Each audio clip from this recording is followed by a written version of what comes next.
Like moths to a flame, you've thrown caution to the wind for a glimpse into our world. Well, now you're in it. Welcome to Effed Up Stories.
Hello, everybody, and welcome to a new episode of Effed Up Stories. I am your host, Will Pender.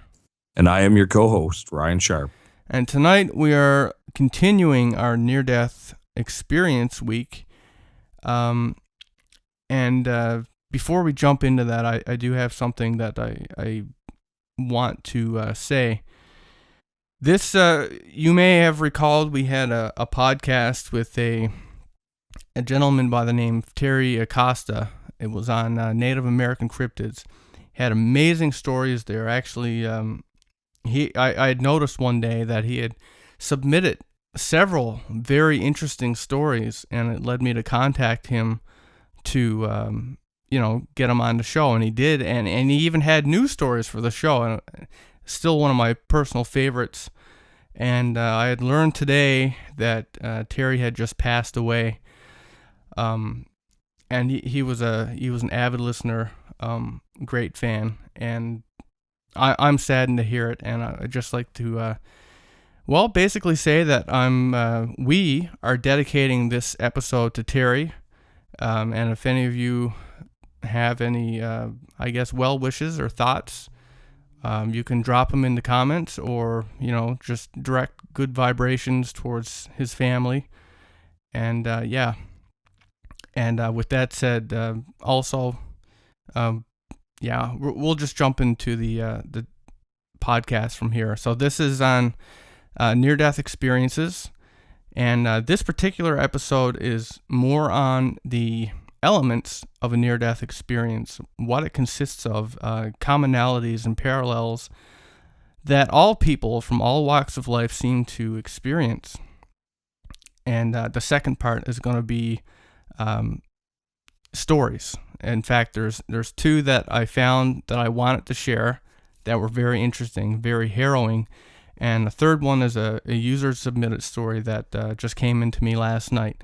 So this episode is all on the elements of a near-death experience, and part 2 will be 3 stories of near-death experiences, and that will conclude our near-death experience week. So let's start with one of the common questions that people have regarding near-death experiences, and that is what the point of life is. I mean, that's one of the questions everybody has. I mean, one of the ones that when people have near-death experiences, they hope to find out. And sometimes they have a guide or a dead relative or someone who explains these things to them. And to put it bluntly, the point of life is said to be solely for the sake of soul growth. Nothing more, nothing less. Earth is a tough place, but it's tough on purpose. It's a boot camp. We come down here, we suffer, and in doing so, we learn new perspectives. And the whole concept is that, as we've spoken in other podcasts during this week, our body is kind of like a prison. It's a filter. It filters out our past memories, our past everything. So we come down here fresh, and when we do that, in only doing that, can we experience life without these biases and just really get a perspective on things. Like, for example, to learn what it's like to be someone who suffers through cancer. It's not enough for us to read about it. I've read about it. Anyone who hasn't had cancer has read about it. We know it's a terrible thing, but it's different than being someone who goes through it. So only can you get the exact perspective by experiencing it. And the whole idea, of course, our body being a prison, is that we speed up the process of soul growth, because they do say that you can grow your soul to a degree on the other side, but it takes much longer. So they explain the whole point of coming here as a great way to speed up that process. And by, as we grow spiritually, we can access different areas. Like they say, like there isn't two spots. There's not just heaven and hell like so many people think. There's many, many tiers and shades of in between. And just like all the physical properties in the world, our spirit vibrates at a certain frequency. And you may have heard people refer to negative entities as a lower vibrational frequency, and higher vibrational beings vibrating at a higher frequency. And you can only exist in a realm that is similar to your vibrational frequency. So if you're a negative person, when you die, you essentially go to a more negative place that's more in tune to your vibrational frequency. If you're a good person, you go the opposite way. So the idea is that we come here in hopes to advance ourselves so that when we do pass on, we can access those better places. And of course, the higher we go, the more positive it is, so we feel better. It's a more loving place. It's a more knowledgeable place. So that's what we strive to do, and essentially what the goal is here, at least as far as I could tell from everything that I've read. The next thing that people mention is choice of life and hardships. And what it is that many people who have come back from near-death experiences report that they had actually chosen specific parts about their life before coming here. They describe each life as a mission with specific goals in mind. Some of the things that we supposedly get to choose is who our birth parents will be, what our overall goal in life is going to be. For example, somebody who wants to learn to be humble might choose the life of a beggar. In fact, we even get to choose, how we die, when we die. And if true, I really hope that I pick to die asleep in my bed. And,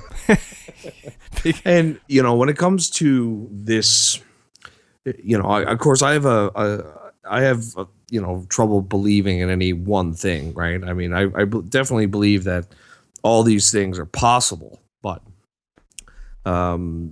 regardless, I just, I take it all in, and, what it is will be, basically.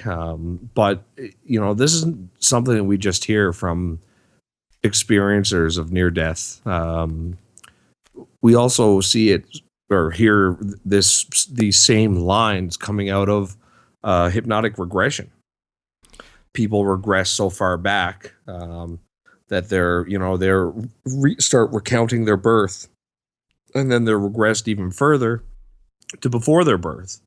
And I'm sure the first few hypnotic regressors who stumbled upon this were like, what the hell, and just kind of rolled with it. And I mean, that's kind of the first story I ever read of was supposedly one of the first hypnotic regressions, like recorded ones, that went back before that. And the regressor was, dumbfounded that this person, was regressing back before birth. And this is kind of the same, story that we get from these pre-birth hypnotic regressions.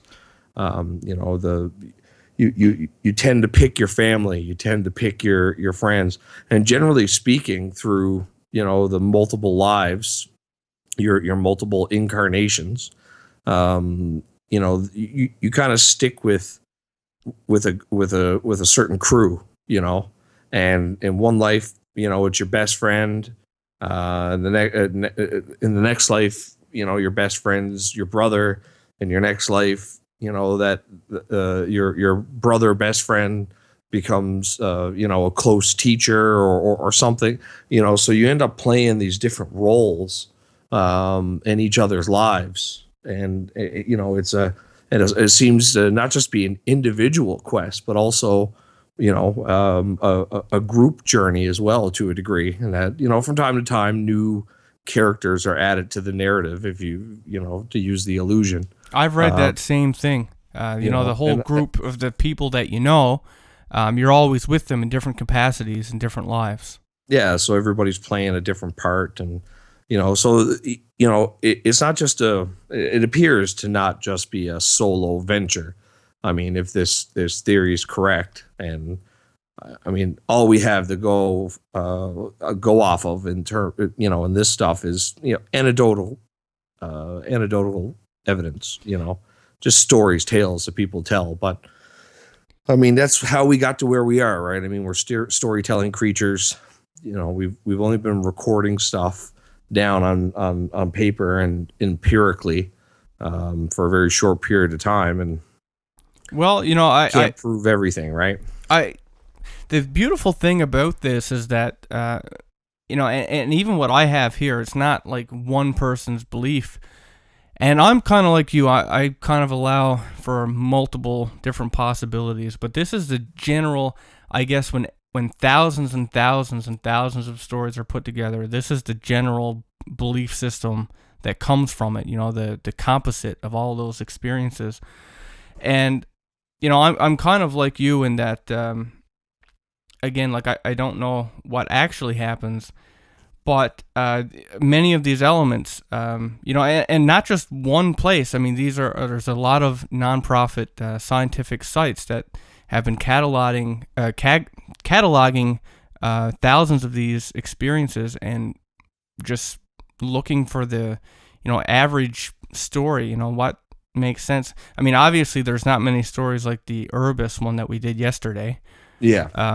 But well, I guess it depends on how big your sample is, because like I mentioned yesterday, it did put me in mind of some of the, like the ancient Egyptian tales of journeys through the underworld. You read that stuff and you're like, wow, what a crazy acid trip these guys were on. Well, you could also look at it like, some people speak of, our, multiple lives. I mean, most people would say that you don't even, you might do Earth once and then you move to the next tier. It's not common that souls will do the same planet, same, idea.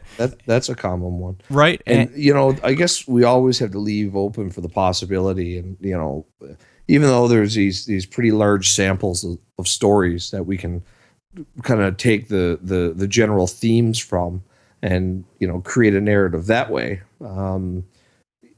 There's those individuals out there, and I mean, I'm not a huge proponent of this theory, but again,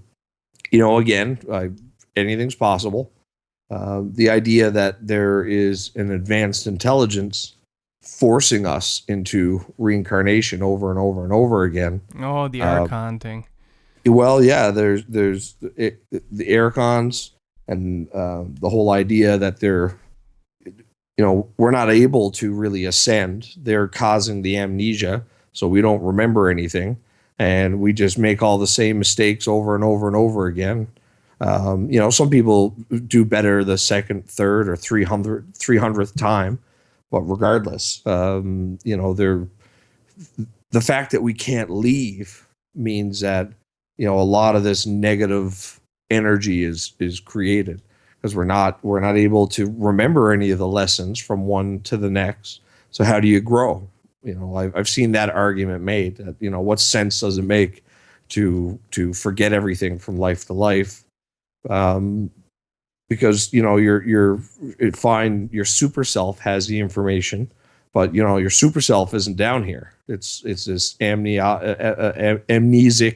blank slate that unless through some fluke of actions and beliefs, nature and nurture, you grow up to be a relatively well-adjusted person.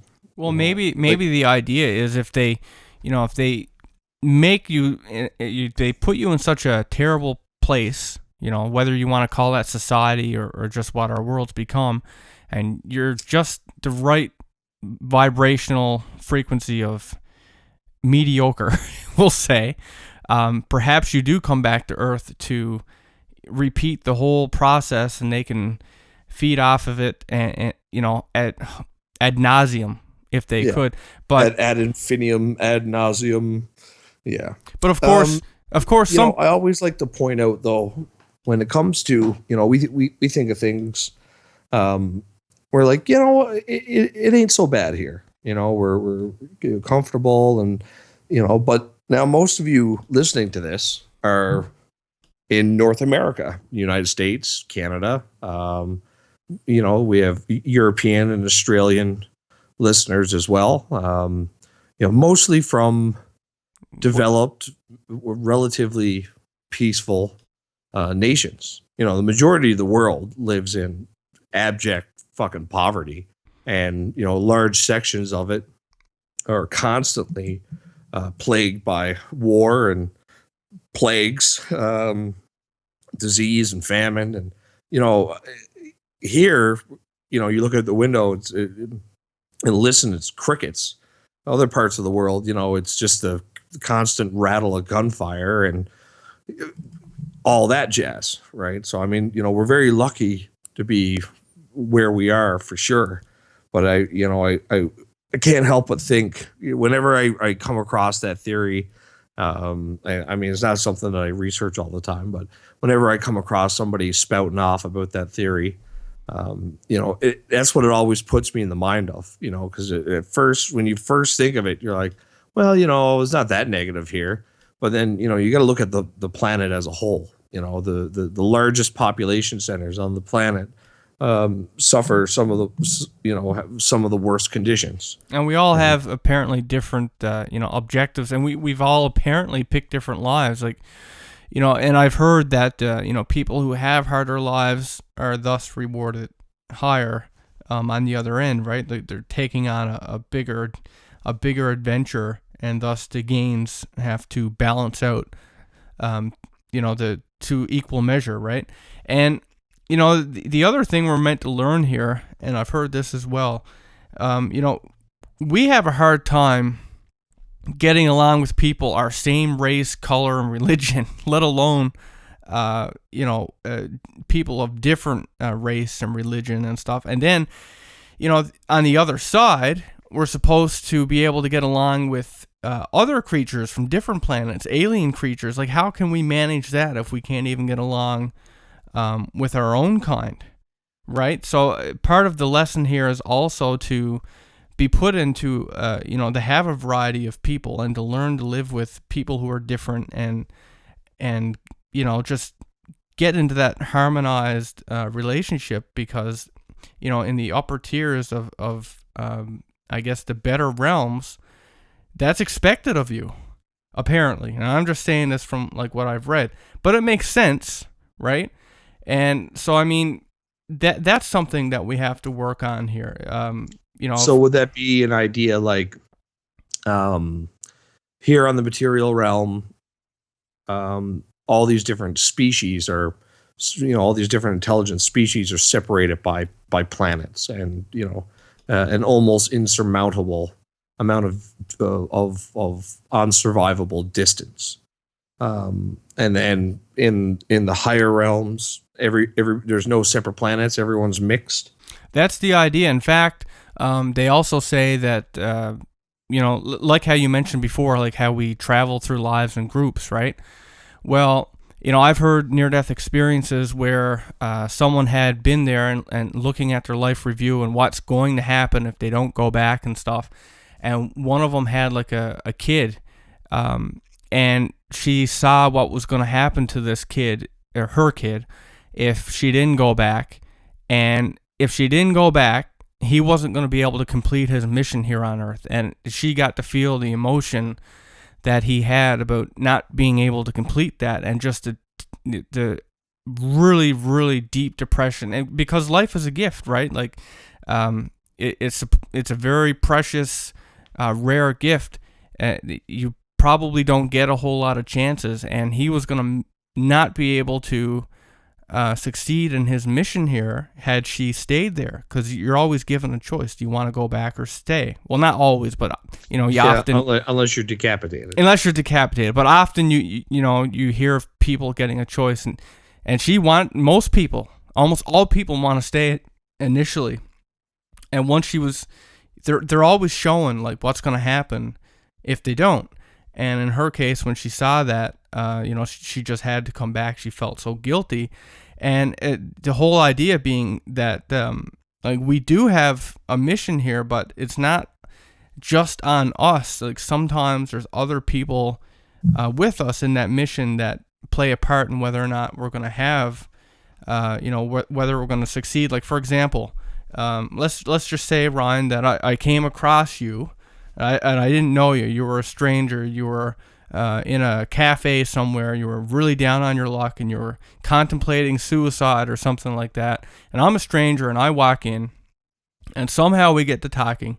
And maybe I just give you a short little spiel about something that just changes your perspective and stops you from committing suicide, or changes your whole outlook. And then you go on, and maybe you were going to become a doctor, and you were going to save somebody, and that was your mission. And then that doctor was going to do something like create some new cure for some disease or something. So like all these things can be interlinked, right? So when one person fails, sometimes a lot of people fail. And the impression that I got from reading a lot of these stories is that on the other side, we all have this giant grand goal. We all have our individual missions, but it's all towards one giant goal as a whole for all of us, as just spiritual energy itself. We're all connected. We're all one, and that's the impression that I came away from after reading all this stuff. So on the other side, people, they do care for one another. Almost like it's yourself, because we're all one entity in some ways. So that's something that I've read a bit about. And again, we're always trying to rise higher in this other realm, and of course we can only advance by going forwards, not backwards, right? So it's a hard thing to get your head around, because there's just so many different. I mean, how many people just believe that when you die, if you're good, you go to heaven, and you have 50 virgins and a hot tub and some wine and some figs or something, and if you're bad, you're burned alive and filleted eternally. Like that's really extreme ends, right? Yeah, and let's face it, if you live a relatively good life, and all you do is like you go to church, you pay your bills, and whatever. I mean, is that really worthy of 50 virgins? And right? Like, I mean, it doesn't really seem to make sense. Everything else in life is in cycles, and there's a progression curve. I don't see why this would be any different. I always, really enjoy thinking about Howard Storm's take, or his version of it, from what he took away, when the idea that it, like you said, is rare for us to come back. I don't know if I want to come back here again. Me either. But we got to make some changes. If we're gonna get off this rock. Yeah, and I wonder, then the idea that if you do screw up real bad, and I guess it's a philosophical conversation as it is. You screw up real bad, and you end up backtracking. Well, what does that mean exactly? I mean, if you're essentially banishing yourself to a lower vibrational realm, is this, is it a place where lessons could even be learned. You know, I mean, Well, if the place is crawling with shadowy demon-like beings, you know, you're not gonna have much time to worry about learning lessons as you're scrabbling in the dark trying to get away from evil creatures. That's a good point. And actually, there's something I got to say to that, because that very same question was posed in something I was reading. And someone said, basically, you don't have time to change when you're down there because you're too busy being tortured and just wrapped up in the negative experience. But on the other hand, I have read that you can make progress down there. It's just really slow. And the way I'd compare it to is thought patterns. Except that you know it's hard to think. Like you can imagine, if you were in a really busy hustle bustle of something, it's hard to concentrate and think, right? Well, if you have everybody has thought patterns, right? Most of us are somewhere in the middle. There's some people who are really positive, and it doesn't matter what's happening. You know, they can put a positive spin on it and they feel great. And then there's people who have really negative thought patterns, and it's really hard to break out of it. And that's why a lot of people who are depressed go to counseling and things like that, because, you know, your thought pattern tends to repeat, and that's why they call it the pattern. So the way you think, regardless of what's happening, if you're not consciously making a real strong effort, you fall into the same way of thinking. And if it's a negative way, well, it's going to be really hard to get out of. It's like training, you know. Well, that's because you literally build chemical pathways in your brain. And your brain's going to follow those pathways over and over and over again unless you build new ones. Exactly. And so it's, you know, it's work. It's a lot of work. You have to work on yourself. So in the spiritual realm, you're vibrating at a particular frequency. So that's naturally how you think. And on top of that, you're going to be in a place surrounded by people like you. So if you're in a place where everybody is negative, emotion is contagious, right? Oh yeah. So you're in a place where everybody's negative. You're being tortured. You're being it's hard, and I guess that's why it would be so hard to progress. But they have said that the option is there, and in fact, even in hell and in the void realms, there are what they call light beings around it, that if you call out for help and it's genuine and they feel you're ready, they will come down and help. Now in the void, that's more so, you know, they'll take you out of there because that's supposed to be a self-reflection spot, and we'll get to that soon.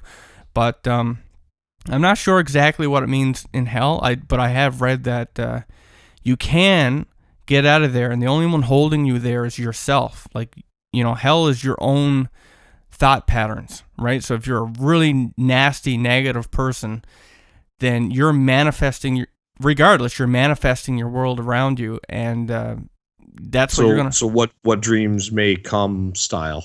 Yeah, essentially. So So now let's jump on to karma, because that's another thing that people talk about. And within regards to roles, there's something to be said for karma. Now this was from a story revealed by Edgar Cayce.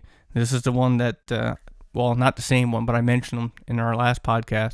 Anyway, he had trained himself to have outer-body experiences. And in his experiences, he could travel down a tunnel of light, which he referred to as the Hall of Records in heaven.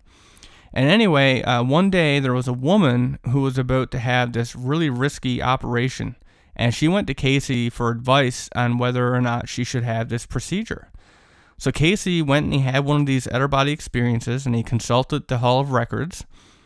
He came back with what he found, and he told her that she should have it. And the reason being that in a previous life, the woman and the doctors who were going to perform this operation for her, she had actually, they owed her one. Basically, in a previous life, there was a confrontation where these doctors in the present life, in the last life, they had actually, they were inquisitors, and they tortured and killed this woman for being a heretic.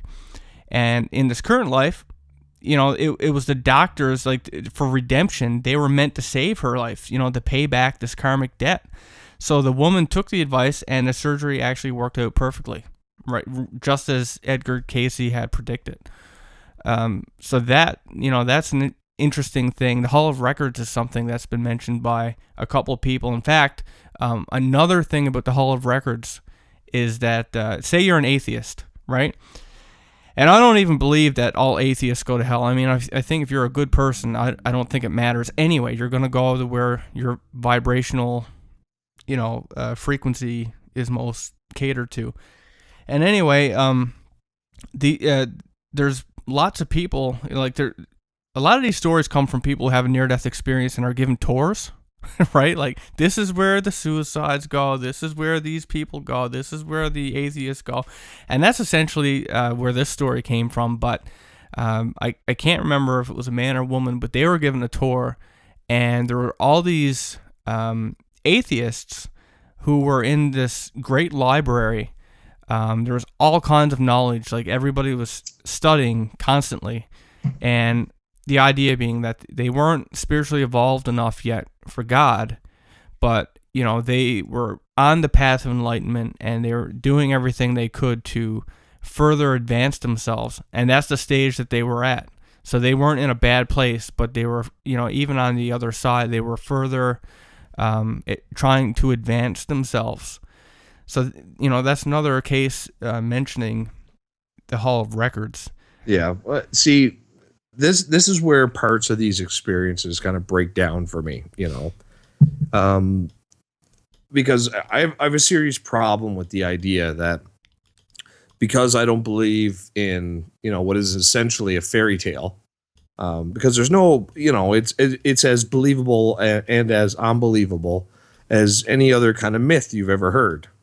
I mean, we look at some of the world religions, like, the Egyptian religion or the Roman religions. We look at that as being mythology now, but once upon a time that was profound truth, and their inquisitors were burning their heretics at the stake. But remember now, these people having these experiences, they could very well be having an experience based on their belief system, because it's their brain. That's exactly what I'm saying. Is that whenever the near-death experience kind of it starts getting into God and Jesus, I really get bothered by it, because like, what is hell full of Neanderthals? Is it just chock to the brim with people from 4,000 years ago? Like, everyone from 2001 years ago and before, right up to the first man, is in hell, because there's Christianity only popped up 2,000 years ago, and the human race has been around for 200,000. Well, as long as we're venting our frustrations, I'm gonna tell you one right now that I think you're gonna be on the same page as me with. Probably a lot of people. One of the things that, and this came out, I was talking to somebody in the comments about it today, and it really, really bothers me, and that is, I got nothing against Christianity per se. What I do have a problem with is, and it's not every Christian, there's lots of good people, but unfortunately there's some fairly loud ones who are very judgmental, and it's never live and let live, right? It's like, you believe exactly what we say, exactly how we want you to say, believe in it, or you're going to hell. And there's never any like middle ground. It's like, oh yeah, we love you as long as you're exactly like us. Otherwise, you're going to hell, right? Yeah, and it's not just and this is where it gets even more bizarre, right? It's you go to heaven if you're a Christian. Well, it's not just that. You only go to heaven, like a Catholic will say only a Catholic can go to heaven. All the Protestants are fucking Satan worshipers, right? And I mean, you have how many branches of Christianity? Well, Ryan, I'm going to tell you exactly how far this goes, and you know what? If you're one of these fucking Christians, you're going to hell. You heard it here first, folks. You heard it. Well, just listen to me now, and you'll agree. If you're sane, you will agree. So one of the things that Christians bring up, or anyone in religion about cults is that they use fear tactics, right? They scare you into their cult, right? For one thing, threatening people with hell all the time, that's fucking the same thing. That's threatening people to fear. It's like, oh yeah, you're welcome to come here, but if you're not exactly like that, you're going to burn in hell over and over, and your fucking face will melt off. And anyway, he's all loving and all forgiving. But that's exactly what cults do, number one. Yeah. Number two, I came across this story, and I mean, even for me, it was graphic, okay? And it was basically told from 15 different witnesses that had witnessed, ironically, they were given a tour of hell. Yeah, let's bring Christians down for a tour of hell, right? Anyway, so it was 15 different witnesses. It was obviously a religious-centric site. And, it was very long, very graphic about different people being tortured. And they would reveal, they would say, okay, well, this witness asked Jesus. They were given a tour by Jesus in hell, and they were asking him, well, why is this guy here and such and such. Anyway, there was one there, and the guy who was being tortured, he was like in some, I think it was like hung upside down inside a lava pit, and he kept getting dipped in. They would watch his face melt off, and it would grow back, and it would just keep happening. And they asked Jesus, what he was here for or something. And it was like, well, he was a religious man. He lived good. He followed all the rules, but he didn't give any money to the collection plate. And therefore, God requires that to build his churches so that people can learn of them or something like that. And I was like, are you fucked?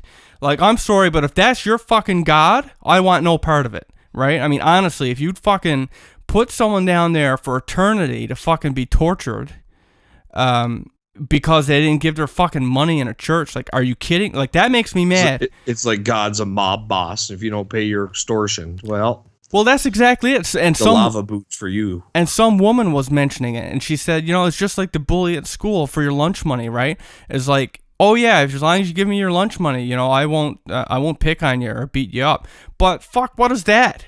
Like, right? They say that your God is supposed to be like a father to you, like you're his children. Well, would you let your children suffer because they didn't give you a couple bucks? Or even if they did something wrong, like, you don't torture them. What do you ground them? Maybe you don't torture them. So, like, I have a huge problem with that. And if you're a Christian who's going around and basically making up this bullshit, because that's what it is. It's bullshit. I mean, people like Howard Storm have went there. There's been tons of atheists who have gone and went to a good place. It's bullshit. It's scare tactics, and it's exactly what cults do. They're no better. In fact, they're worse because they're hypocritical. You're supposed to be welcoming and loving people, and I mean, that's what they preach. And then these certain individuals go out, and you know what? Unfortunately, it makes the whole religion look bad. And that's, well, here's the real unfortunate part, though, is that I don't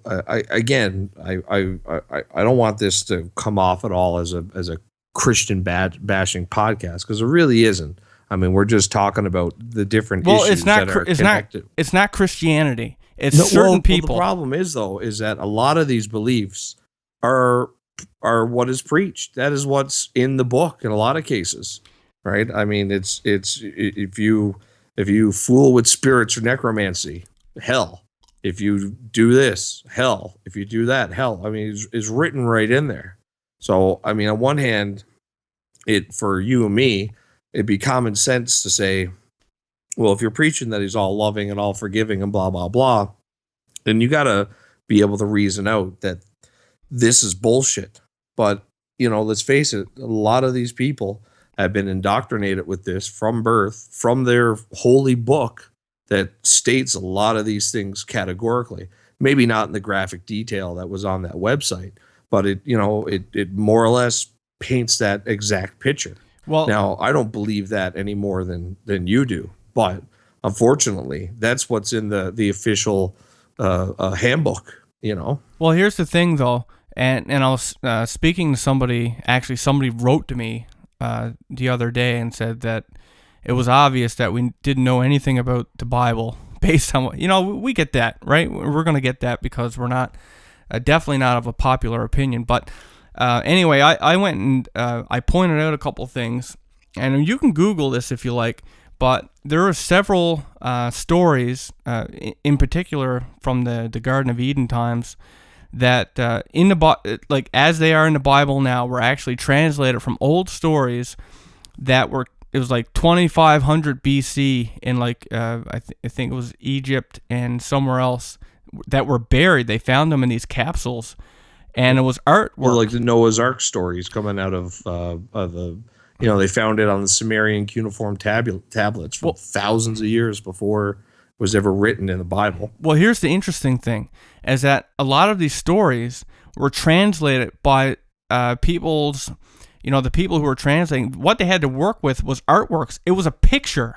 So they had to look at a picture and try to determine what this meant. And they came up with stories. Well, I'm sorry, it's not going to be a very accurate translation anyway. I mean, can you look at a picture and tell me exactly what that means? From symbology, from a lost language from 2,500 years ago. So a picture that was drawn by a culture that was dead before your great grandfather was ever born. Exactly. So the thing to take away from this is that the Bible, all of these different religious scriptures, they are the translations and the beliefs and the biasness of that culture of that time. So when you're looking at the Bible, you're looking at what mankind thought of it 2,500 years ago from a bad translation, from several pictures and their belief systems, their culture, their biases. I mean, back then they were crucifying people. They, look at the Middle Ages and how people acted then. I mean, these are the mindsets that, were some people follow to the letter today. I like to think that we advanced a little bit since then, right? So you have to look at it like, I do believe that there are grains of truth in there for sure. But definitely. But I also think that that goes for all world mythology. Exactly, everything, all religion, all stories, all society, all culture. I think everything has nuggets of truth in it, and for us to know, I mean, we're really meant to go and learn it. Like nothing in life is easy. Why should it be so easy as to say, well, I'm going to go to church every Sunday. I'll let them spoon feed me exactly the interpretation that they have of this book, and if I believe it 100%, then I'm golden, I'm safe, right? I mean, nothing else in life is that simple. Why would the most important thing, your spirituality, be that simple? Yeah, and by all accounts, from what we're talking about here today, it's really not. It's a complex system of recycling and interconnection and reworking, do-overs, new tests, that paradise will not be so easily achieved.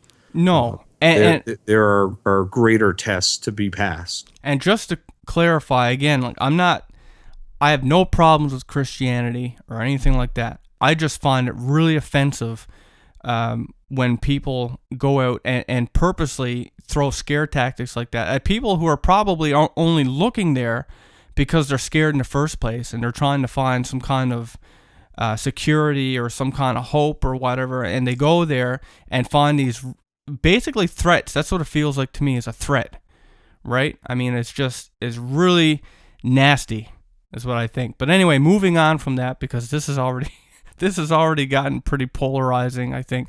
Yeah. Thankfully, I think that attitude, just to sound off on that whole thing, thankfully, I think a lot of those attitudes are merely holdovers from an older time. I mean, a lot of I work with quite a few religious individuals and from several different religions, and we all get along just fine.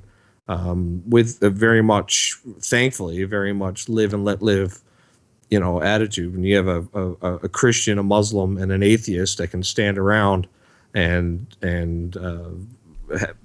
every lunch hour and have perfectly normal conversations, even about religion, I find it quite refreshing. It gives me hope. Well, I mean, truthfully, I've never met a person in person that was like that. I've only ever encountered them on the internet. Yeah. But I mean, I've talked to priests who I can get along with perfectly. Like I do believe in God. Like, I know, Ryan, I'm not going to ask you to go there, but I do, and I believe in Jesus, and I believe in religion. But I have my own kind of built system based around everything. It's not like I don't say I'm a Catholic and I'm just everything in this religion. Like, I'm a composite of the lens of my experience and right. Spiritualism is a very individual thing, and I think that's reflected in the. I mean, just look at the NDE stories that you've graced us with so far. I mean, each of them have a different spin on. Some people are walking down a hallway. Some people see the tunnel of light. There's a different. There's not just one go on it. Exactly. So moving on from that spot. Next thing we're going to speak of is the silver cord. We did actually, we covered that already in a previous episode. Basically, it's just, we have an umbilical cord, goes from the physical body to, your mother for sustenance. Well, your spiritual body has one as well, goes from your forehead of your spiritual body to your physical body. They say if it breaks, you're gone. Like, if you have an outer body experience, people report to have seen their silver cord. It basically keeps you bound a certain distance from your body so that you can't explore the far reaches of the other realm unless you're absolutely over there. You're ready. It's like a safety mechanism. So that's the silver cord. But one thing we didn't discuss very much, and is very much an important aspect of, very common aspect of the afterlife, is the void. And the void is something you'll see mentioned time and time again in near-death experiences. Anytime somebody says they're in complete blackness or they can't see anybody, it's just darkness, that's the void. And what the void is, well, actually, let's just talk about the fact that not everybody goes there. Some people most people get dumped into the void when they die, but some people just skip it altogether and head to the next stage, which usually features like a dead relative or someone they know. It could be God, it could be Jesus, some sort of guide. I actually know somebody very, very close to me who experienced the void.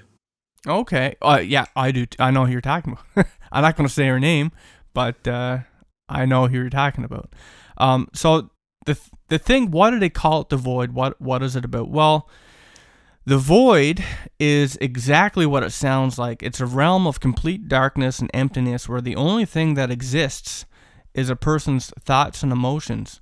It is devoid of love and light, and the only love and light that can exist there is the love and light that exists within you. So it's basically the perfect setup for self-reflection, and this can be considered a beautiful or terrifying experience depending on the person that goes there. What are you like on the inside, right? What's your thought patterns? What's your memories? Your ego is stripped away, and you see yourself for the first time as your true self through unbiased eyes. Essentially, you judge yourself. So when you first go to the void, you apparently travel there to and from the void via a tunnel. And that's when people speak of like a tunnel of light. Well, you get there, it's all black, but they all mention going through this tunnel. And some people just call it, like they say they feel like they've been falling, like they have this falling feeling. The time spent in the void really depends on the individual, because the whole point of the void is to reflect on oneself. So only when a soul is ready can it move on. So if you have a strong attachment to earthly desires, or are afraid to show yourself in the light, afraid for people to see what you are, this wait can seem like forever. And these types of souls just tend to, they get stuck there and they torture themselves, mentally.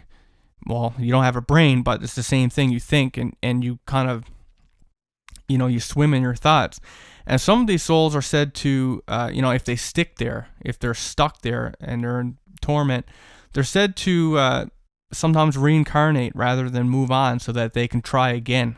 It's like they didn't do well enough. And they're said to be loving beings of light, and this is what I was referencing earlier, that are willing to help, but they surround the area, but you can't see them. Like, you have to ask for their help, and this help cannot be forced upon anyone who doesn't want it. So you have to want to be helped.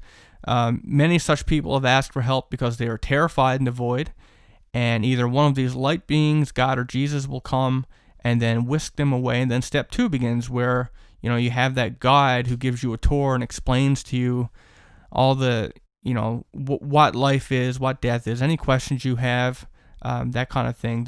They generally get a Q&A with whoever it is that they meet up with. So some people go to the void, some people completely skip over it, but the void seems to be. I guess if you're you're kind of riding the rails in terms of neutrality. What a perfect place to go and reflect and polarize yourself either one way or the other. That's be a place where if there is a total reduction of ego, and you're kind of bared naked to yourself, and you're in this situation where you have no choice but to face your decisions, and it'd be pretty easy to come to a conclusion after a time of just who you were. And that kind of a situation is probably what either what, I am a good guy, whoop, and you're on your way, or at least accepting who you are, and realizing what you've done, good or bad, just accepting with an unbiased view what you've accomplished, and you know what I mean, like just coming to terms with it. So that's the void. Another aspect I think it's important to bring up is actually hell, because what hell is, from like every example that I've read, aside from these super Christian examples that I mentioned earlier, almost all of these hell examples are the same in what they say it is, and that is that you do it to yourself.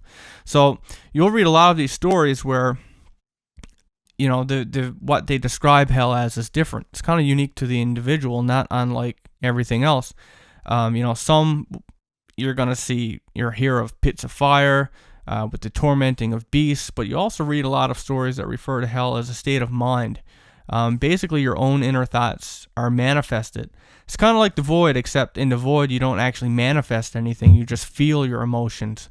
I guess the next realm, you actually start to manifest all of these things that are in your head. So if all your thoughts are of the negative variety, then that's what you're going to manifest. You're going to manifest hate, torture, anger, depression, all of those mental hang-ups like fear, guilt, rage, regret, earthly addictions. They manifest a terrible place for you, but essentially you do it, and you can't see through it to see the light. You can't get past these hang-ups that you have. So a lot of those traditional kind of ideas and images of hell being the result of people suffering extreme forms of guilt and feeling that I deserve to be dipped in fire. Yeah, like in fact, if you believe that that's what hell is, and you come to terms and believe that you're a terrible person, I deserve this. You'll probably manifest the worst things that you can possibly imagine, and that's where you're gonna stay, right? That's your thought pattern. That's your, where you believe you belong. And I guess once the filter comes off, you're gonna have a much more, I guess, accurate idea of where you believe you belong, right? So the other aspect is that they say nobody is keeping you there. You're not locked up. You're free to leave whenever you want, but you have to work through your issues, and that can be a long process because, like I said, when you're surrounded by negativity and you believe it, or you're so hung up, it's hard to change your thought patterns. It's hard to, that's hard on earth. I can only imagine over there. In fact, there's people who have been given a tour of various hell realms and have, been given the explanation that these souls are free to leave whenever they want, but they just feel so guilty about the things that they've done, or they just feel so miserable that they won't let themselves leave. You know, they don't feel that they deserve it. And then there are those, now this is a separate hell, right? For people who suffer from drug and alcohol addictions, and they're basically stuck in kind of like a limbo state. They're so attached to their earthly desires that some of them actually stay on Earth. People have reported, you know, visiting Earth in their near-death experience, like Vegas, and seeing all these ghosts hanging around people, having cigarettes and drinks, and constantly reaching towards them, trying to, you know, grasp it, and their hands just going right through them. They're miserable. They want so badly. Well, that would be my ultimate version of hell. Well, you know, you wouldn't be the only one. I mean, how many people are addicted to various things, right? So depending on how strong those addictions are, you know, they're saying that it's possible that you could be anchored to your earthly addictions and you just can't shake it. And that's a form of hell. And then, you know, there's different variations, right? Like there's bad to worse, right? There's, you know, a low vibrational place, and, you know, many shades and slower vibrations below that. And, you know, the worse the place is, the slower it vibrates, and vice versa for positive places. So, you know, as I mentioned before, you know, we tend to flock or be pulled or drawn. We don't actually have a choice.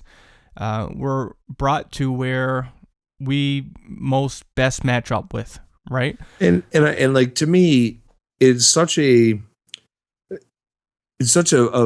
beautiful framework, you know.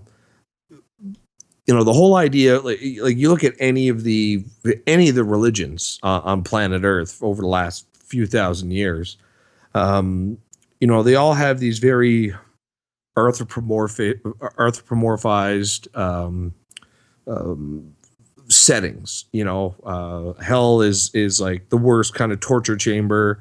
Heaven is this, you know, beautiful, never-ending symphony in an idyllic paradise. You know, which is all very anthropomorphized. You know, it's our ideal or worst situations that we can imagine here on Earth taken to a divine degree. You know, but the gradient system where you have all these, you know, different conscious energy forms kind of filtering themselves out on these different levels based on a sliding scale of vibration. I mean, that seems like a very natural, nature works like that in so many ways. You know, when you're looking at,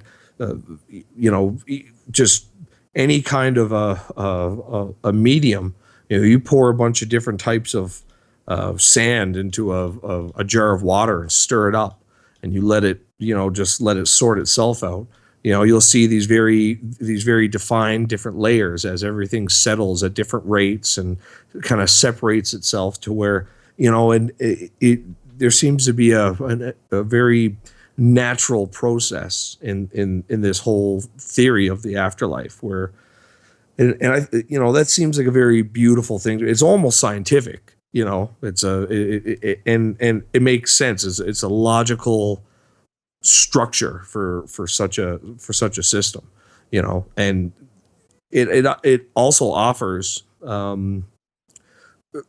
real consequences for your actions.